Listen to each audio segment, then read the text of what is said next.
Experten am Stammtisch. Dummgebabbel ist gleich. Das kannst du aber laut sagen. So, Männer, roll und der zu. Ach Gott, ist da was los? Wir müssen einfach früher los, wenn wir in die Pelzer Wallfreiheit gehen wollen. 70, 372. Mensch, ist da eng. Rutsch doch mal, Ich Willi. hab doch schon beim Erwin gleich auf dem Schoß. Willi, wenn du dann dämmische Käse von der Bank schmalzt ist, da hätten wir ja auch ein bisschen mehr Platz da. Das geht nicht, der kriegt schon das kalte Fies. Du hast Hase im Schrank. Ein Hund kriegt doch kein kalter Fies. Meiner schon. 423.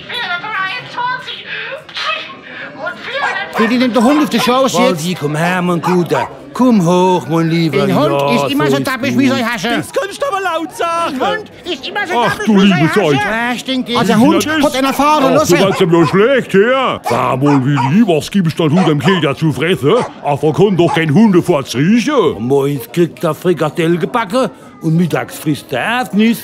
Was? Ja, aber er will nur die Erdnis mit Wasabi. Willi, das ist doch kein Fressen für einen Hund. Frisst schon nix. Ich hab schon alles probiert. Ich bin ja froh, dass er das zu sich nimmt. Bis vor 14 Tagen hat er nur Dampfnudeln gefressen. Am Nudeln? Ja, mit Vanillesoße. 377. Oh, das ist unser Essen. Ich geh's holen. 378.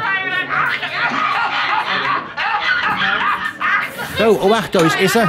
Das gäbe schon eins zu viel. Da kriegt ein 377 und 378. Ich, Paul. Erbsensuppe und Hornkäse. Ah, der Handkäse ist für den Hund. Ah, da musst du dich wundern, wenn der Hund Furze tut wie ein Wallach. Aber bevor der Käse wieder erfahren lässt und ich meinen Teller nicht mehr essen kann, geh ich lieber gleich zu den Traudel und trink dort 3 Scholle, 2 Kurze und eine Blume. Experten am Stammtisch. Dummgebabbel ist gleich. Das kannst du aber laut sagen.